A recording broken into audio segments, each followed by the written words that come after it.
back to the Tiki Talk Show. I'm Ellie. And I'm Ryley. And this week, we got to interview the owner of the Kon-Tigo Tiki Bar, Gregorio Pantoja. Not only is Gregorio the owner at Kon-Tigo Tiki Bar, but he is also a full-time professor, historian, philanthropist, and most recently an author, having co-authored the book Fashionola, the torrid story of cocktail's most mysterious ingredient, with Martin Lindsay.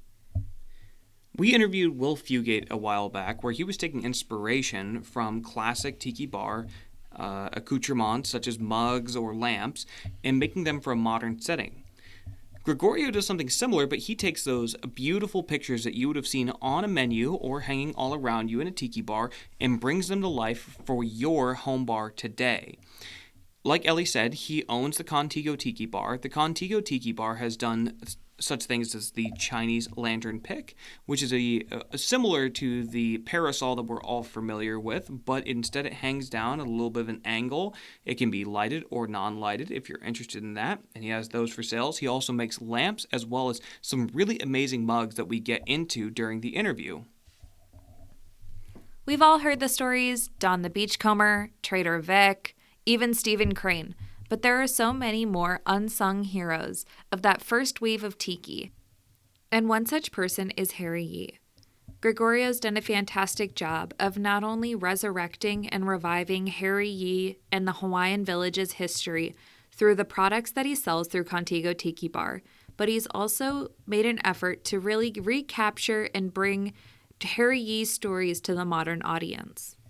So without further ado, over to Gregorio.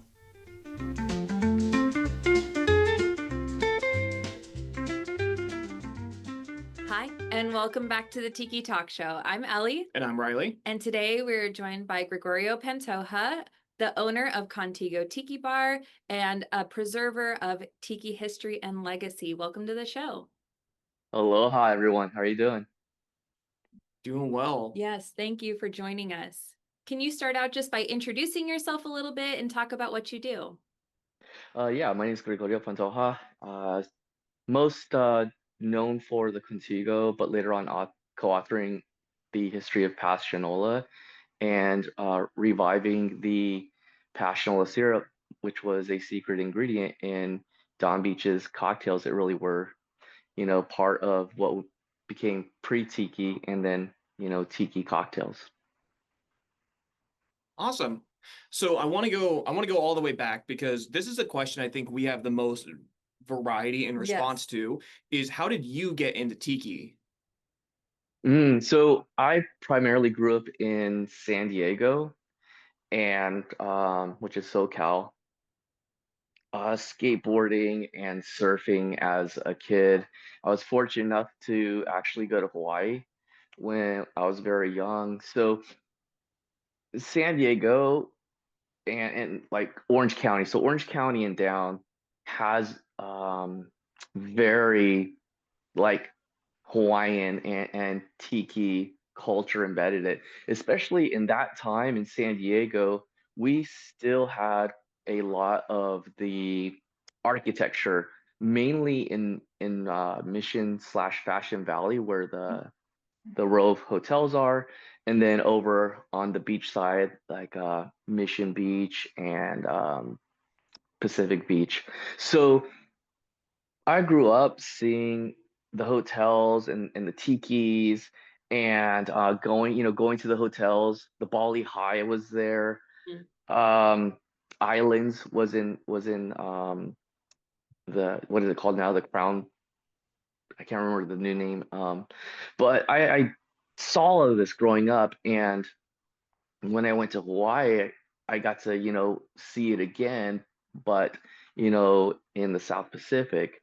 So I always was tied into it, whether it was like skate gear or surf gear, the logos, the images that were, tied to Aloha, the Aloha spirit. And I just was always into it. I always liked the mugs as a kid. I would see the adults ordering the mugs or ordering a cocktail with these like really cool mugs, or like going to islands in San Diego and walking by the bar, and you'd see like these cool mugs. You're like, whoa, what is that? So it was always like fascinating to me, and kind of like always there in my life.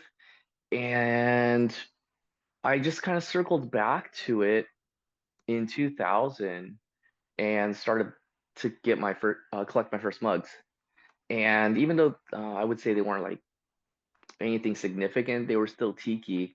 And it was later on in about 2008 that I really started to dig deeper into tiki, most specifically how to make the cocktails. And so cocktails really became my road to learning about tiki in whole, and reading Jeff Berry's Sip and Safari.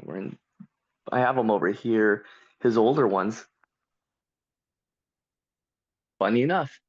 There we go. Yeah, so these were really like the books that started to get me into tiki, and it was really through the cocktails themselves, and then just getting little snippets of history along the way. But Sip and Safari was, I think that was like the huge leap, is when I got a hold of Sip and Safari, and that was literal, tiki history combined with the cocktails, and like it just blew my mind. I never got Sven's book, the Book of Tiki, Hmm. um, but I did get Sip and Safari, and that was the one that just really, really opened my mind. Yeah. So you kind of had the tiki primer in when you were growing up, and I've heard we've had a couple people on say that, and that's how they initially got into it, seeing the older people in their life ordering drinks and these fun Yeah. mugs and crazy garnishes. So do you have any memories of when you bridged that gap, having that stuff in your childhood and going to Hawaii, and then eventually getting into how to make the cocktails a little bit later on in life? Were you engaging with the scene at all between in like that pre-2010 period? Because it still seemed pretty insular, very localized. Mhm. Were you going to any events, or was this a solo thing? No, I was just kind of doing it on my own. I didn't know that there was a subculture or a scene happening. Yeah, Um, I don't know how I never came across Tiki Central. That always blows my mind. I would look up Tiki, and it was everything but Tiki Central.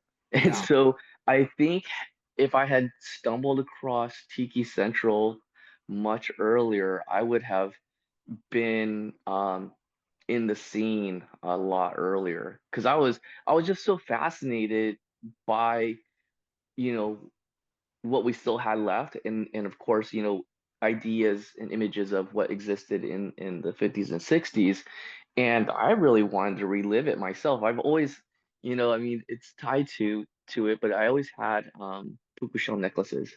hmm, Growing up, I always had them, and yeah, I was just kind of bummed because I was like, dude, these mugs are cool. I'd like to share cocktails with people, and you know, um, and so when I really got into it, is when I started to hear about Tiki Oasis, and that was, yeah, again, that was maybe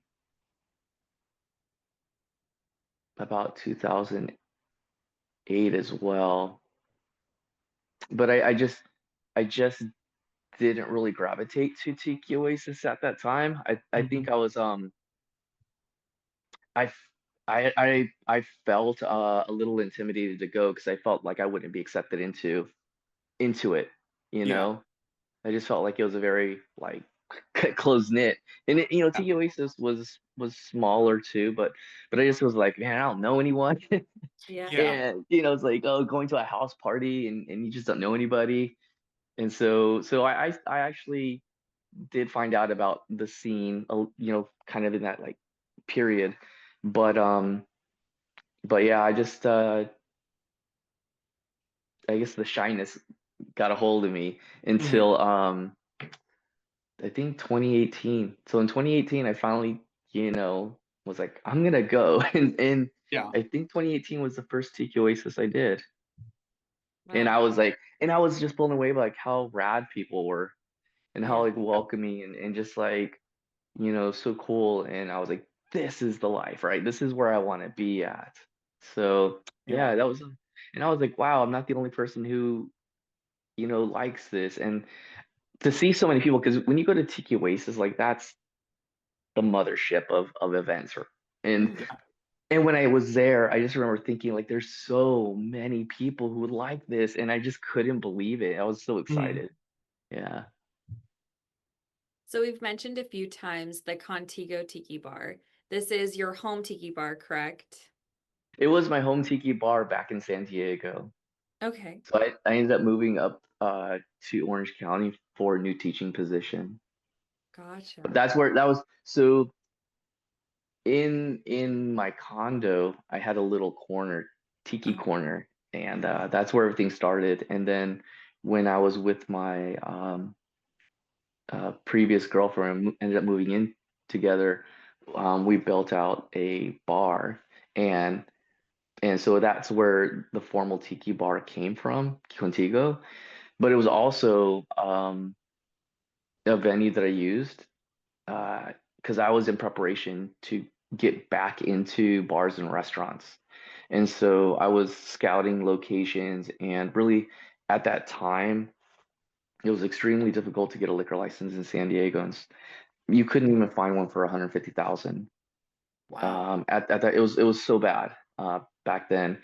But post pandemic, there's plenty of them available, and the price is back down to like you can get something for 150,000 dollars now.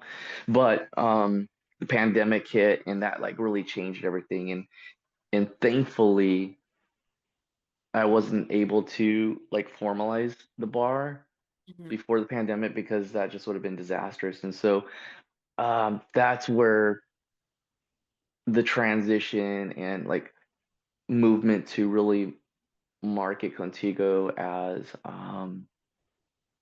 a business and recreating a lot of historical artifacts came to fruition. And when I was making it, um, I thought I don't want this to be strictly for business purposes, and that's where I embedded the charitable aspect of it. If I'm going to be doing this, if I'm going to be making money, I want to give the proceeds, which I nearly give 100% of the proceeds every year. So whatever is left, it goes.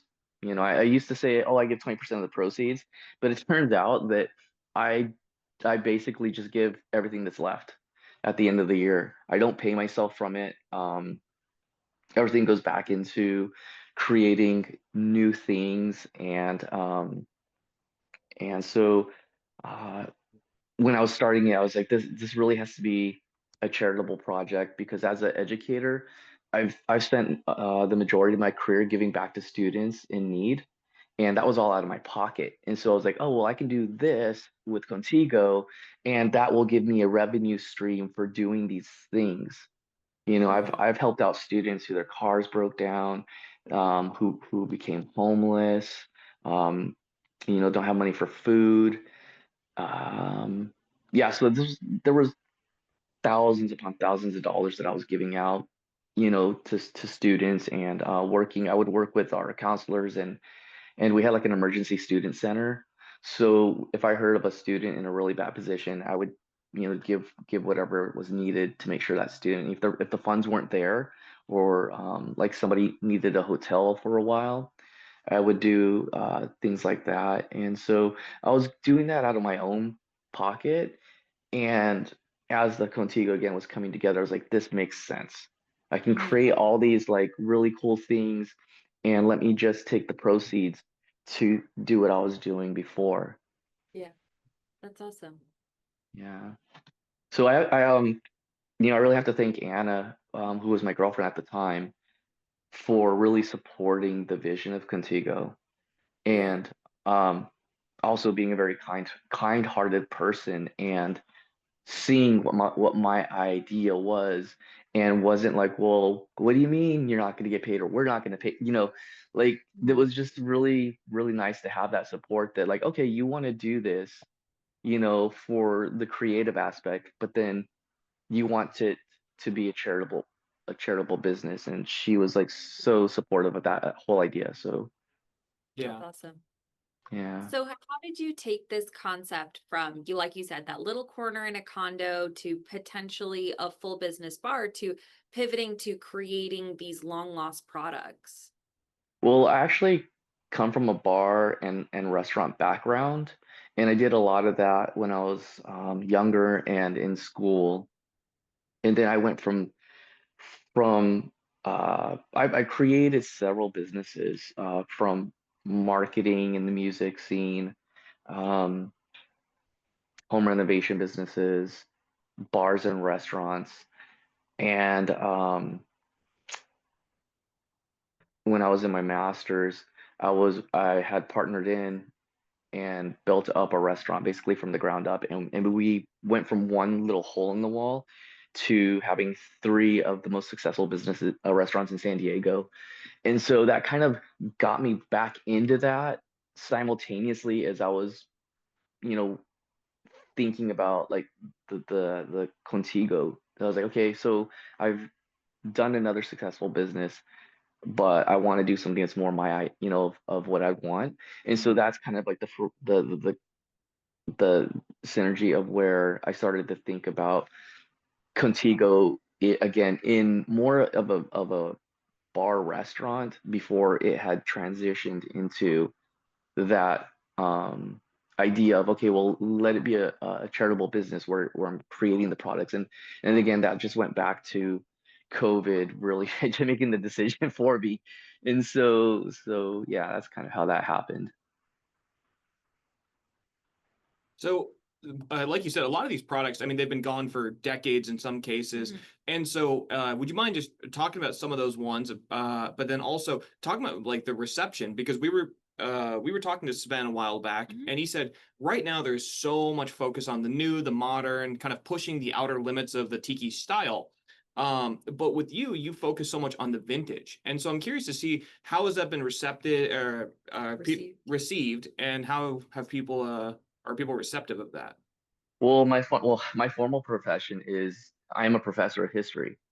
I Hmm. uh, I still teach college courses in San Diego online, and I used to be a professor at San Diego State before coming to Orange County.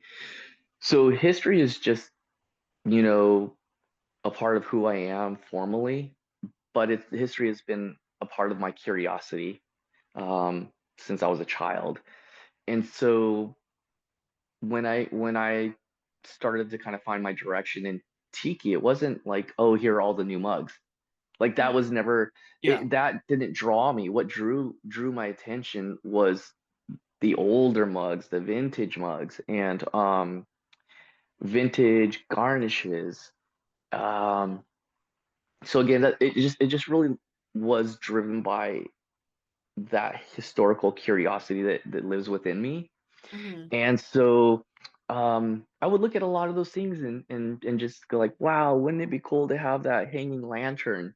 You Yeah. know, because we all have the umbrellas, and I was like, gosh, it's so common, right? Mhm. And I was like, but that hanging lantern, now that's rad. Like Yeah. that's cool. Like they had the coolest stuff back in the day, and it's all gone, and you can't, it's really hard to find those things. And that's when um, I just started thinking, well, shoot, I want that in my cup. And so Yeah. after searching, like going 2.5 years trying to see if I could buy those hanging lanterns, I realized that they don't make them anymore. You're only going to find vintage ones, and those are extremely expensive, and you're not going to put that in your drink if you buy it. So I thought, well, I'm going to make them, and that took another, you know, about 3 years from reaching out to factories and trial and error to actually finally making the breakthrough and getting a box in my hands. And so that opened the floodgates with, well, there are so many other historical pieces that I've seen that I wish we could have today, Mhm. you know, more, tangible. Whereas, s- some of those vintage items are extremely expensive. And I know that not everybody has that type of budget to, Mhm. buy things like that. And I said, well, it'd be cool to get some of those. recreated that were more affordable, you know? Yeah. So yeah. So Well, yeah, here's an yeah, go ahead. well, I was gonna show you this one. This one's kind of my newest one. Yeah. I have such a huge fascination with the Hawaiian Village, the Tapa Room, Yeah. Harry. Yeah, so And actually, speaking of Topper Room right now, I'll do a product plug for you as well. dude, There, what? there we go. Ah man. I missed the drop on this one, and so I traded for it, but I wanted this one forever. And this is one of my favorite tiki mugs. Yeah. You want to know why? Oh. Because it's so easy to clean. I mean, it looks amazing. It's like there's mugs out there with the nooks and crannies in there that you The cannot tiny clean. little hole to put the drink in. Not only does Oh, this look amazing, you can clean it yeah. easily. Yeah, very functional. Right on. Well, you know, I like them to be practical. Well, Actually, practicality is never part of the design process. It's like, what's clearly gonna look it's cool? not when it comes to Oh, practicality. what? It fits in your pocket. What are you talking about? Yeah, exactly. For anyone who's listening to this right now, I pulled out the chimp in orbit, which do you know Oh, what's the wow. measurement on this? It has to be over 2 feet, right? Like 22 to 24 inches, something like Yeah. that. Right around. This thing it's massive. So the first one I pulled out, the Topper Room mug, which was amazing, and then the chimp in orbit. Um, this one, I mean, hey, pun intended, Yeah. out of this, You know? Well, sorry, pun intended. Yeah. yeah, out of this world. Yeah, thank you so much. It's when I was first concepting that one, everybody said everybody was against it. Like they're like, dude, people aren't gonna buy that. Like, who wants a 2 foot tall mug? You know? And I was like, I don't know. I was like, I know it's wild. I said, but again, when I was going off of this is what I go off of. Yeah. I don't go off of the real ones that you can see image like photos of or look up online. I don't go off of that. I go off of, you know, these here. Like and I basically scale everything to what you see here. Yeah. And if you look at your Topper Room mug right here, Mhm. you know, and then the diamond head, that was the hardest one because the actual mug that none of them look the same and she's so washed out. And then the image of her is very hard to make out as well. So that one took a lot of imagination. That was the hardest one, is like how do I stay true to the image, but you know, also kind of tweak it a bit. So but yeah, that's what I just go off of, you know, the ratio, and then I just scale it out to what you have in your hand. And so, you know, I knew looking at the chimp in orbit, I was like, that's gonna be a huge mug. But I was like, well, on the you know, on the menu, it's really like outrageous. And I used the little chimp Yeah. to scale out the mug, and that's what I did. So if you put the little chimp on there, it literally scales out to that. So yeah, and I think that in some ways on the menus, not just the Hawaiian Village menu, but I also think that on the vintage menus, there was so much more imagination placed into the drawing of the mugs that we see than the actual mugs. Because you'll see it um on the menu, and then you'll see a real one. You're like, oh, weak. like Yeah. what happened to the creativity of it? And so like I wanted that. I wanted it to feel like you just pulled it off the menu and have that visual presence. And so, you know, hopefully when you're holding them, you know, you kind of have that feeling. Yeah, I mean, it really is. I mean, it is basically a yellow, for anyone listening, it's basically just a yellow 2 foot long tube with black stripes. But I mean, it's an intention getter. It is Yeah. something interesting. And I'm actually going to build a whole little box because on my shelves, I was like, how do I display this? I have no way to display it. So I'm building a box. I don't know if at Trader Sam's they have the pistol. I think it says in case of hip. Breaking case. Yeah, Oh, right. yeah, Yeah. hippo. And but I'm gonna do a break in case of really like a Big drink. big drink or something like that. So Cool. I like the idea. Yeah. I mean, it needs a proper display. But how do you go about making the mugs? Is this something that you are doing all Oh, by wow. hand, firing them, or how does that work? So no, I'm definitely, well, you know, I have actually with the top a mug. I had an artist do that one, but I really was hands on the process. And and then with the chimp in orbit, I actually created the master sculpt. The Hmm. diamond head, I created the master sculpt. So I basically create the master sculpts now. Um, I don't have the facilities, because kilns Yeah. are crazy. So Right. I first began working with one business in Mexico, and so I would go down there to the shop, and I'd work hands on and drop in throughout the process. But it turns out that one of my old family friends, my dad and his dad and uncle, and I've known them too, have been family friends for like 20 years or something like that. Mm. So Alex and I are friends through our parents, our dads, but we never knew. I never knew he was doing ceramics, and he never knew I was in the tiki. And somewhere along the way, we ended up just like talking about tiki, and he goes, "You like tiki?" And I was like, "Yeah." And I was like, I do all this stuff." He goes, "You're doing mugs?" And I was like, "Yeah." And he goes, "I make mugs." And we're like, it was like one of those moments like, like what? And we're like, we gotta Yeah. work together. And like, it's just kind of funny how it was just sitting in front of us the whole time. Yeah. And then like, you like Tiki too. And so Yeah. it was that moment. And so I started working with him. Um, and again, like basically all concept, the mugs that I'm making with the master sculpt, and Mhm. then I hand it to him to then do the master mold, and then he handles the rest of the process. I've been hands on um, when I go down to the facility and help out, but like I have to give the whole process credit to Alex of Raku Pottery. So if you look at anything that I've done with mugs, I've tagged him in it.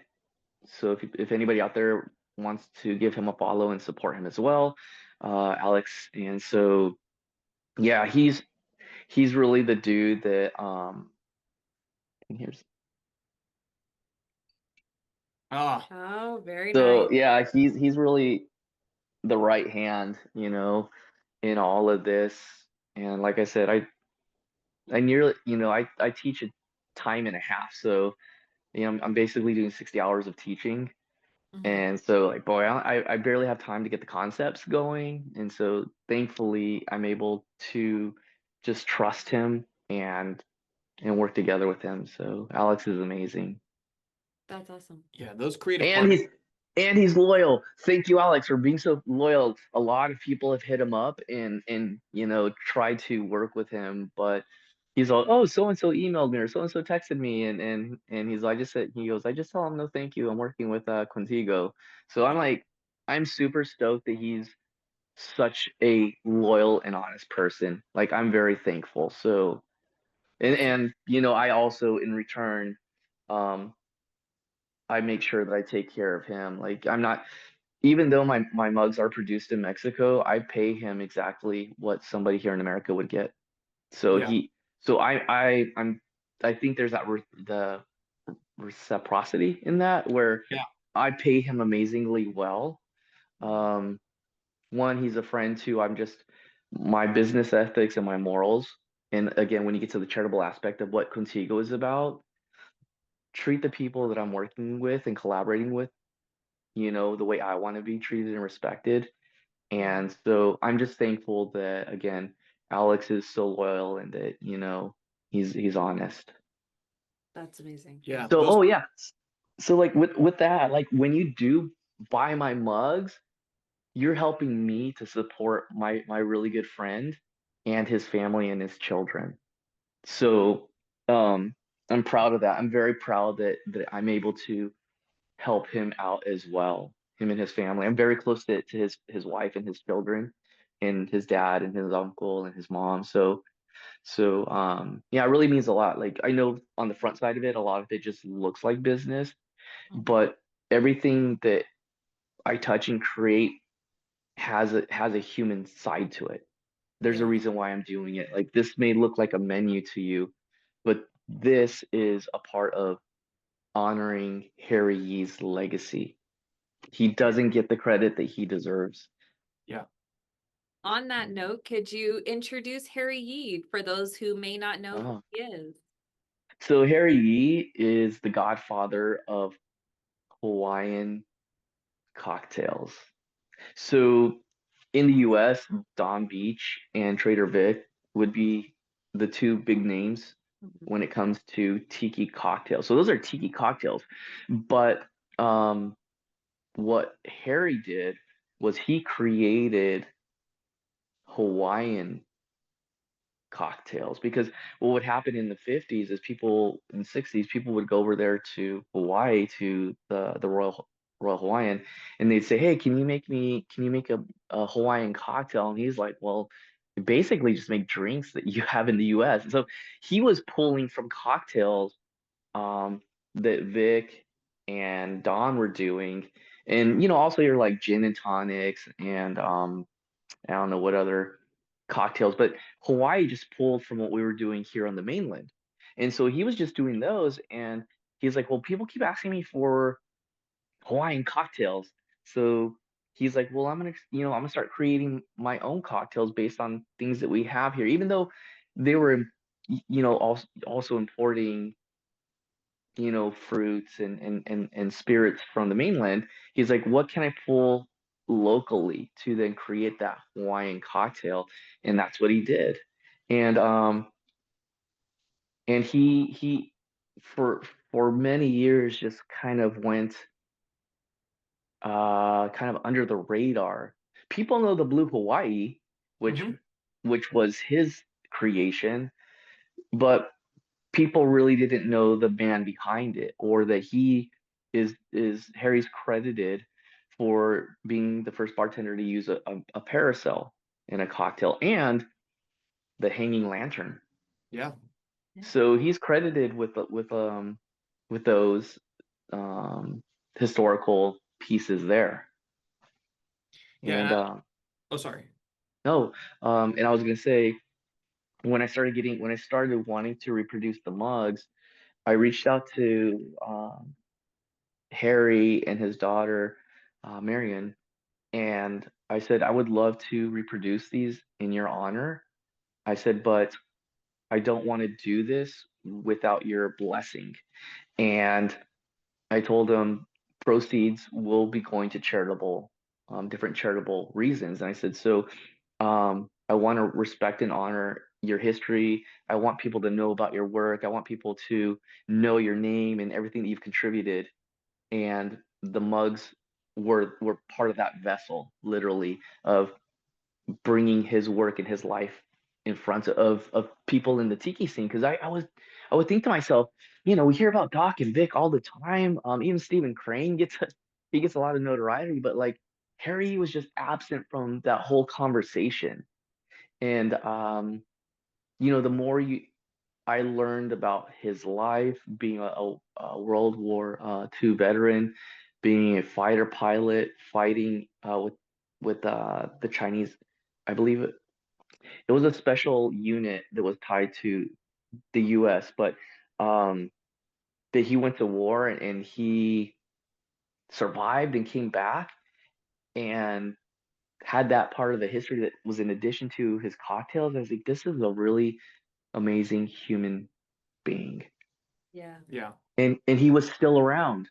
Hmm. Vic, Don, Steven, and all the many others were already gone. He was still with us, and that was a big push for me to try and spread as much of his word while he was around because I wanted him to know, how, people were, really excited about the things that he did. Yeah.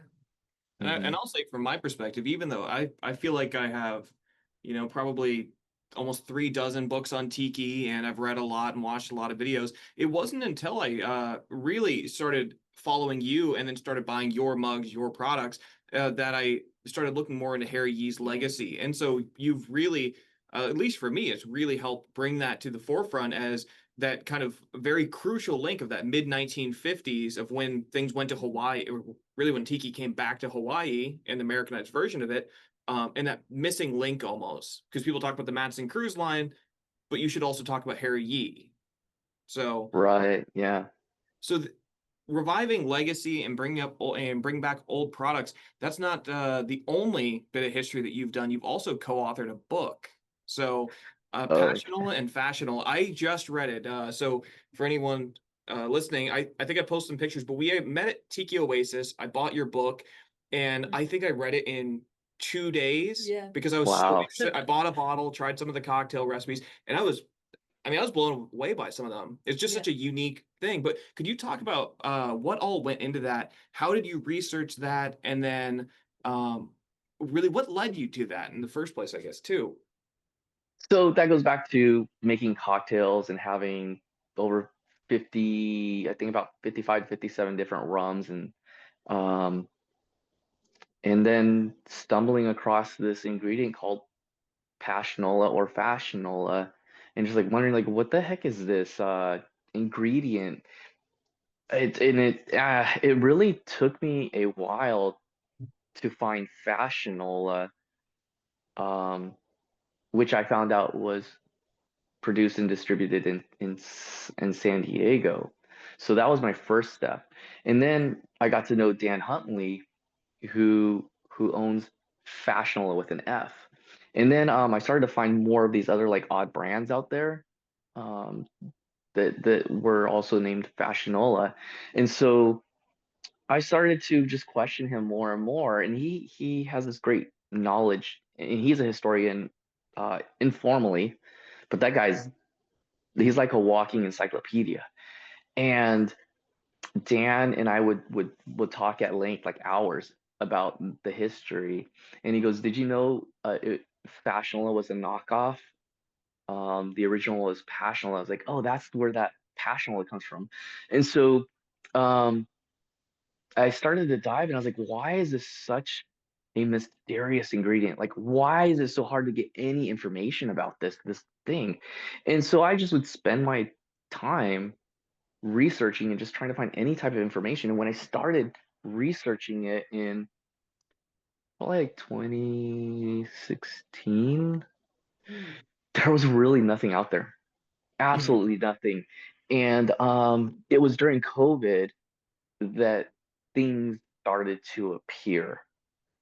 And Martin and I had at that point realized, Dan put us together because he's all, dude, there's this guy out there who's asking the same questions. And so we met up, had coffee, and agreed to co-author the book. Well, actually, just to co-author. We really thought like we were going to come out with like a little pamphlet like this because there was such little information. Like we really thought it was gonna be like 14 pages, but we're like, it'd be cool to have this. And then And sorry, actually, I want to interject real quick. And when you say Martin, you're talking about Martin Lindsay, who also wrote yes, an amazing book, 90 Years of San Diego Tiki, and Yeah. just did a great right. seminar. And sorry, I wanted to toss that in there real quick. Yeah, thank you. Yeah, I keep forgetting we have two significant Martins in the scene. But sometimes people are like, "You're working with Martin Cade." I was like, "Oh my gosh, I wish, you know." Yeah, so His research is very impressive still. Yeah. Martin Yeah. Lindsay. So Martin Lindsay, yeah. So we just went down, and then that's when COVID happened, and mm, that gave us a lot more time to research too. And so it just felt like things fell into place, Mhm. and it just became this very in-depth history.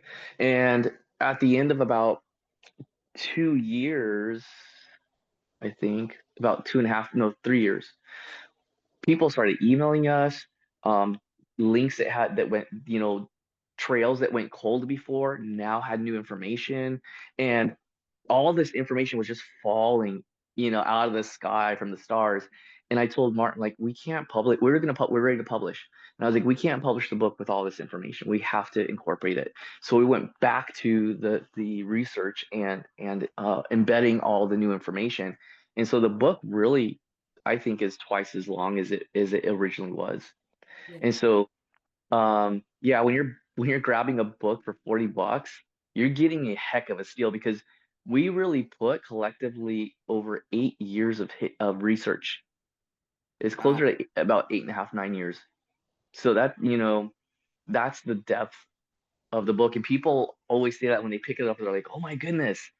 And I was like, that is well worth your $40, you know? So that's kind of where it started, but it was also driven by even further driven when I found out it was from Passiola originated in San Diego in Carlsbad. Yeah. And along the way in our research process, we were able to come across the original recipe. And that's when I told Martin, we have to get lawyers and protect the recipe and trademark the original name Passiola because again, like I said, fashionable, the F was a knockoff word. And now when you look up fashionola, you can find 10 to 12 different people making fashionola. There's only one passionola, the original. It's like there's Coke and everything else is a cola. Yeah. And one of the other things that if you notice, if you go to a bar or if you go online and you want to order or look up fashionola, they're all red. Hmm. It was never red. It was gold.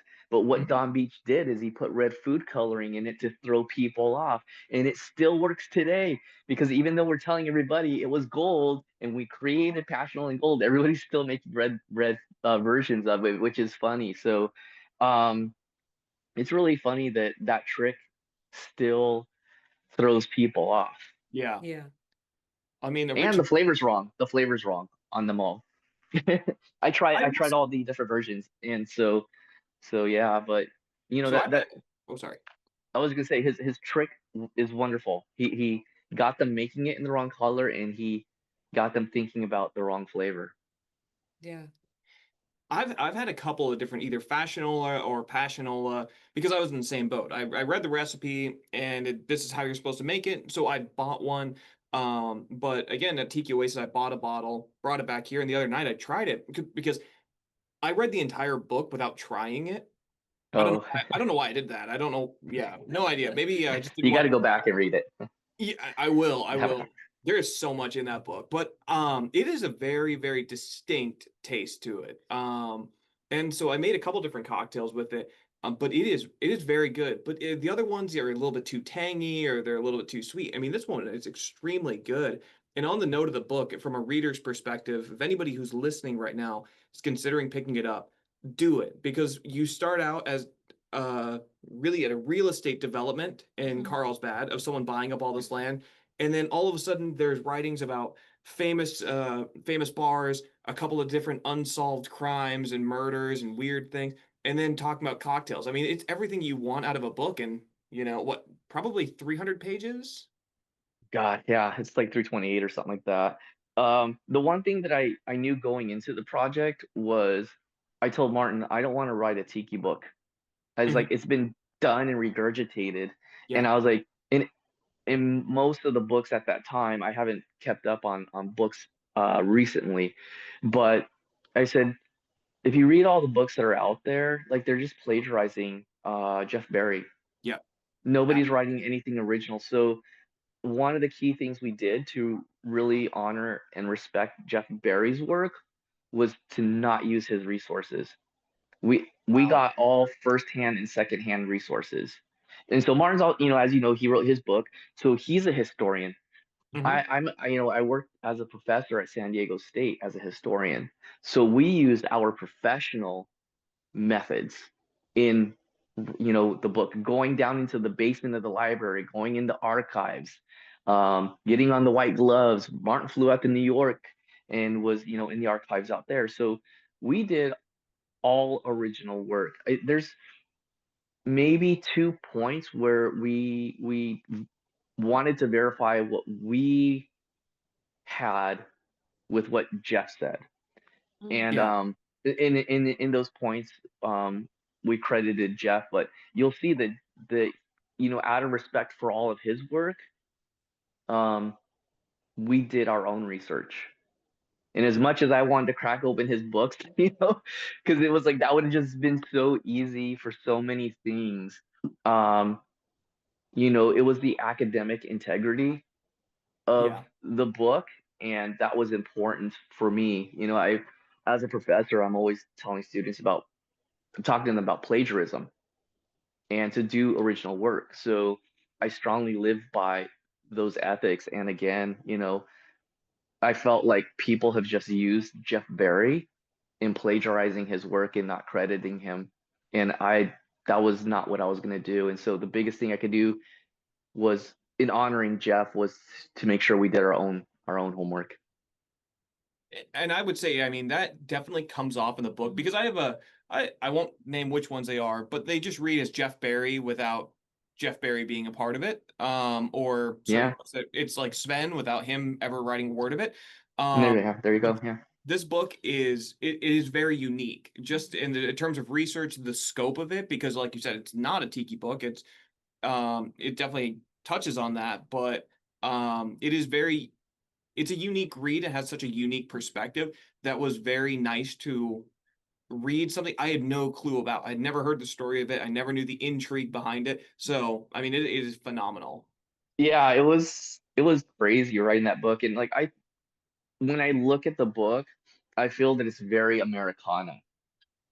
And there's a central theme that weaves through it, which is cocktails, and then the heavier thread that weaves through it is tropical tiki cocktails, and so it's in there. Tiki is in there, um, but it's not a tiki book. It's Yeah. it's so many other things. It's true American history is what it is. Yeah. So you've mentioned all the fashionolas on the market. They're incorrect color, but they've been in business for quite a bit longer and are maybe a little better recognized by the standard drinker. How has Passionola been received by just the general tiki crowd? And do you see people starting to maybe use Passionola in place of their regular Fashionola? Yeah, so I really don't know what people are using at home, but really the process has been an educational one because I had I even had somebody wrote a comment, and they're like on our Instagram, they're like, didn't you get the color wrong? And I was like, no, I'm pretty sure we got it right. Yeah.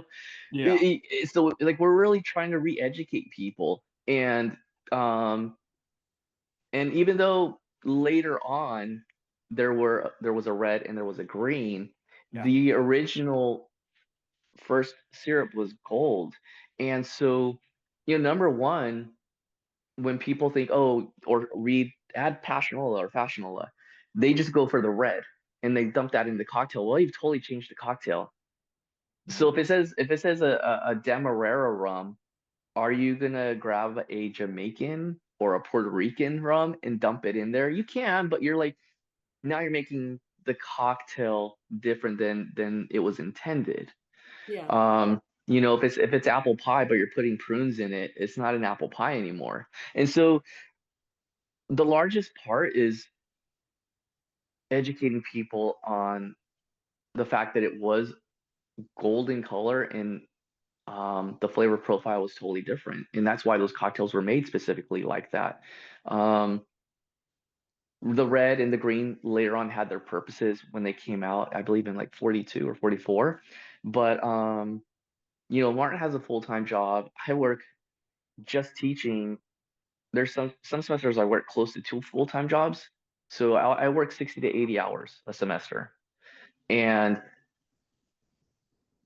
it's a very grassroots effort in what we're doing and trying to get out there. And so it's more of a slow process.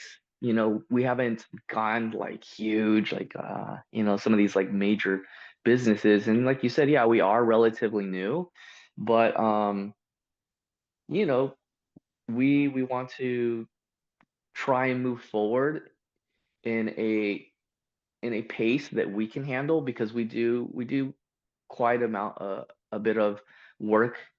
It takes a lot to do what we're doing on top of the jobs, on top of Kon-Tigo, on top, Yeah. so it's there's not a huge push in becoming like Coca-Cola anytime soon. it's a long game, it's a very long game, and that's the strategy. And so when we have the opportunity to go to an event or do activations, we're definitely out there. And again, um, if people pick up the book, they're really gonna, get the insight to the history. And here's one thing that I think is very important. Um, with Don Beach, he had a library of cocktails. And in there, he had cocktails that were specifically passionola. And then he had cocktails that were specifically passion fruit. Don, for financial reasons, could just said, yeah, forget the passionola. That's expensive. Let me just use passion fruit in everything. But he didn't. He specifically made cocktails with passionola for a reason. So when you're, using passion fruit syrup in those cocktails, that's not how Don would have made it. Again, like, yeah, sure, you can swap out your rum like a Jamaican for a Puerto Rican or whatever, but that wasn't the intention. And Don was very specific about these cocktails here have passion fruit syrup. These cocktails here use passionola. So, that's why we read, that's why we talk to people. Um, it's to learn more about the history, and for those like I love to be historically accurate. Mhm. That's my big thing is being historically accurate. So when I do make my cocktails, I like to make them the way they were intended, even for myself. I really don't riff too much on anything. Maybe out of curiosity, I'll riff on something, but Yeah. once you swap ingredients, it's no longer a Mai Tai. And that's a big thing. Is like everybody has a Mai Tai. And I think that if you're using other ingredients than the original specs, don't call it a Mai Tai. Don't call it a zombie. Don't call it a rum runner. Just call it anything else you want. Call it anything else you want. It's not Coca-Cola unless it's Coca-Cola. That's why there's Pepsi. That's why there's cola in general. That's why you have all these knockoff brands. There's Mhm. one Coca-Cola, there's one Passionola, and that's it. Yeah. Throughout the episode, you've talked a lot about your philanthropic efforts, your charitable works. Can you tell us a little bit more about the specific charities that you work with in the AAPI community and other maybe Tiki related or Polynesian related focuses? Yeah, so I've done different collaborations or drives for each year. So I think in the first year, what really kicked it off was an artist in the community had gone homeless and was living in their truck. Mhm. And so I reached out to the few people that I knew at that time, like Tiki Tony, and I was like, hey, one of the artists from the community is homeless right now. And I said, would you, because I was nobody, I said, would you mind lending your name to this cause and helping to raise money? And so that's what really kicked it off. And out of respect for the artists, I won't mention their name, but we were talking on a daily and nightly basis when they were going through this. And when I was younger, I was actually homeless. So I was living in my car off and on couches, things like that. Even as COVID was happening, that they're going into COVID because we were losing classes, I actually ended up homeless again.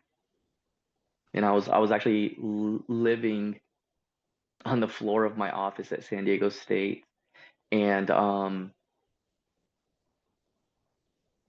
when buildings were finally shut down because of COVID regulations, that's when I moved in with Anna, which at the time everybody thought was gonna be 2 weeks. Well, we know how that went. And Yeah. so that homeless part, and that was actually when I was home, technically homeless, and was staying at Anna's place. I found out about what his situation was, and so it was very close to my heart at that moment because I was fortunate that I had somebody there to Mhm. go, be at somebody's house. He didn't, and so that really kicked it off. Later on, we did a larger Harry Yee AAPI collective with Trader Samson from LA, Phoenix Ablaze from San Diego, um, Adrian of Polynesian Pop in the Desert Oasis Rooms. There was a huge collective there, and we gosh, how much did we raise? Well, I raised for the first one I raised like over I think close to $3,000, and we didn't hit the mark, so I contributed my own money to make up the difference. Um, that's even before Kon-Tigo even made a penny. So the second one we raised I think 15,000 or 20. It was outrageous, and that really goes to Samson's like ability to be visible. Um, what did I do after that? I right now I'm working with H2O, which helps to bring water to communities that don't have clean water access. And what they do is they work with different schools and they help educate the students on water scarcity and why having access to clean water is so vital. And so I'm working with H2O and indirectly with students at schools, and we help to generate money. And most specifically, I tied one of my products, which is the bamboo glass straws. Um, so when, so I do give, um, what's my, like, I give up to 20% of the proceeds to them every year for that. And then, yeah, like I said, I just kind of try to find something a little different each year. But I've worked with H2O. This is my second year I'm working with them. I really, it goes back again to what's close to me, which is education and students. So, so yeah, I have a few different things that, I'm working on. And so, Wow. yeah, like I said, like I don't pay myself out of it. Um, Money goes back to the expenses. It goes back to creating new products. And really what's left at the end of the year is just like, here you go. So yeah, I have my work and that's why I do work so much. Like I can make my own money. This is truly, Contigo is truly about giving back. Hmm. Yeah, so I focus on, Polynesian communities and students. Those are my two big ones. Yeah. I mean, it just feels like a passion project for Yeah. good, and Yeah. like that helping people out, and I mean, and that's amazing. And I mean, yeah, but Yeah, we want yeah. to. So thank you for that. Yeah, of course. So just want to ask, I mean, is there anything else that people can expect from you in the near future? I know you just so you showed your Tiki Bob mug. Unfortunately, Yeah. I missed that I drop think that's because sold out. Yeah. I saw it. We were literally standing in front of the Tiki Bob post in San Francisco when it dropped, and I saw that uh you'd posted that. And I'm like, oh, well, We're here. dang. But is there anything else that you're planning, or is there anything else you want to share with the audience? Oh gosh, I'm always planning. You know, um, I'll be up when I should be sleeping like 3, 4 in the morning, just putting projects together on my phone. I'll be working off my phone 3, 4 in the morning. And like I should go to sleep because I got to work in a couple hours. So I have so many different projects that are happening. Um, I've been doing the orchids of Hawaii bamboo lamps. Mm-hmm. Um, I just got the one with the hat and the tiki face. I just got my Yeah. second one in. I can't believe the response on that one. So I did 100 of those, and they sold out in 4 months. Wow. Wow. And I just got my second shipment in. It's a lot less. I have about 40 lamps, and again, tariffs did not help with Yeah. that. So I had to make less on this round, but I have those. I do have something that's going to be circling back in September. So September is when I go back to the Hawaiian Village and honor Harry Yee on his birthday. And so I do have another little surprise coming out. So this actually, Yeah, that's awesome. the tub of okay, yeah. So, um, I actually broke that one because Oh actually I no. accidentally hit the wall with it because it was in my backpack. So, but I'll be circling back to that with a nice little surprise that I think people will enjoy. And I don't think I'll be writing another book. Fair I enough. yeah, it's so much work, but I do have other projects, huge projects to be um honest that are happening that I can't really say much about yet. It's gotta be kept Yeah. on the DL, but um yeah, it's all just driven by passion and history and giving back. But there's a lot that I'm working on. I have a little bit of insomnia, so if I'm gonna be up, I might as well be working on something. Yeah. Yeah. So there's a lot. Yeah, this is really the beginning of what you see right now with the book, the syrup, the different products. Like this is what barely 5 years into it, because Contigo came into fruition in like 2018, Yeah. and it's going. And so yeah, I just want to try and bring back as much of the historical uh tiki and tropical pieces that were there in the 50s and 60s. That's awesome. Yeah. Well, Yeah. thank you So, so much for joining us today. Can you tell the listeners, the viewers, where they can find you and find Contigo and all your fun products? yeah, so on Instagram it's at Contigo Tiki Bar, so KONTIGO TIKIBAR. You can also find me and Martin on Passionola. That's going to be P.FASSIONOLA. So P dot Fashionola. And I have a website, thecontigotikibar.com. I'm on Etsy. You can find it for by looking up Contigo. And Etsy is primarily domestic shipping, but if you're somewhere out there in the world, through my eBay account, I can do worldwide shipping, and they don't upcharge you to ship around the world. So you get the prices that the American or domestic shipping is as well. So I think that's really amazing. And again, remember, like, you know, I'm not here for the profit side of it. I really just want to help people out. I love helping out my friend Alex and his family and his children. Um, yeah, I'm always looking for a great charitable cause. So when you're supporting the Contigo, you're helping me to give back. So thank you everybody out there who's ever supported me. Thank you to both of you for supporting the work that I do and bringing me on the show. It's really been an honor. Thank you so much. All right. Aloha, everybody. Aloha. Thank you so much, Gregorio, for coming on the Tiki Talk Show. We really appreciate your time. We appreciate you talking to us at Tiki Oasis and sitting down with us here. If you're interested, you can find Gregorio on Etsy at the Kon-Tigo Tiki Bar if you're interested in any of the amazing products that we talked about today. You can also find him on Instagram at Kon-Tigo Tiki Bar, or you can also find him on Instagram at p.fashionola, FASSIONOLA, on Instagram if you're interested in checking out his book as well as Martin Lindsay's, or possibly even buying a copy of that.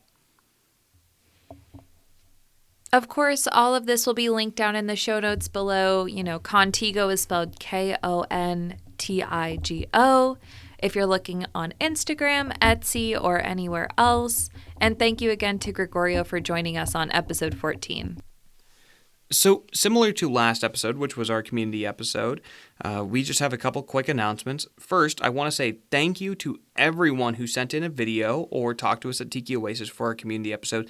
That was absolutely amazing. It was great talking to you all, hearing your stories, hearing what you had to say at Tiki Oasis. We really, really appreciate it. We always say that none of this is possible without you, so thank you.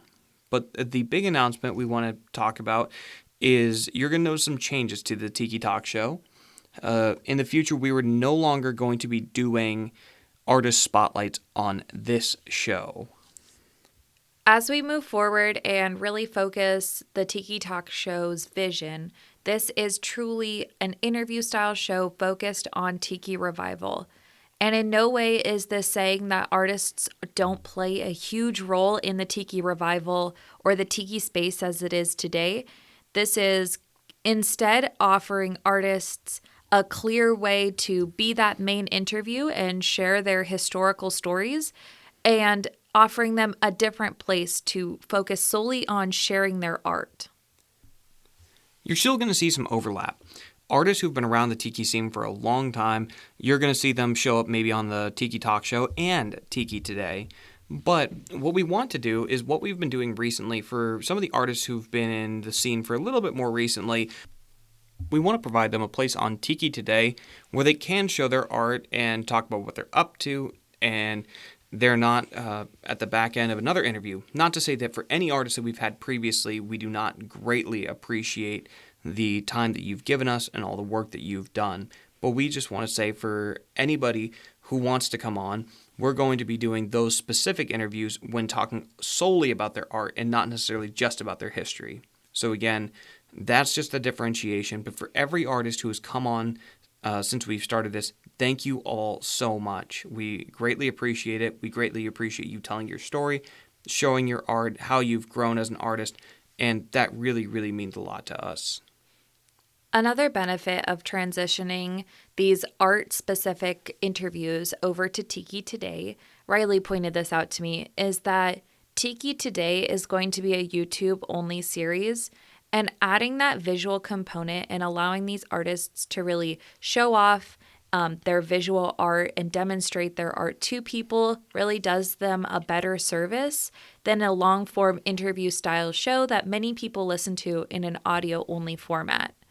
Art is so visual. And when you can, as the viewer, the listener, be able to see that as well and appreciate the time and the effort and the talent that these people put into their art, it's even better for them, for you, and for all of us. So I think that's a really great benefit for transitioning some of these art-specific interviews over to Tiki Today.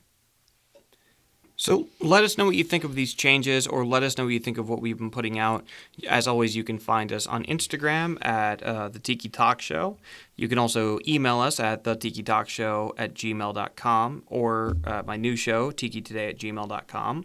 You can also find us at Konacove_Home Tiki Bar on Instagram. Reach out to us on Facebook, either through our private group, The Tiki Talk Show, or on our public page, The Tiki Talk Show. Make sure you just let us know what you're thinking. As always, if you want to come on, reach out via those methods, or if you want to talk about some of the changes we're doing. We had a fantastic time during this interview, and we have so many more lined up that we're really excited about. It's a really good list of people coming up that hopefully are going to continue to offer special stories and insights into that revival period, and we're really looking forward to it. So until next time, it was good talking to you. We hope to talk to you again. Aloha.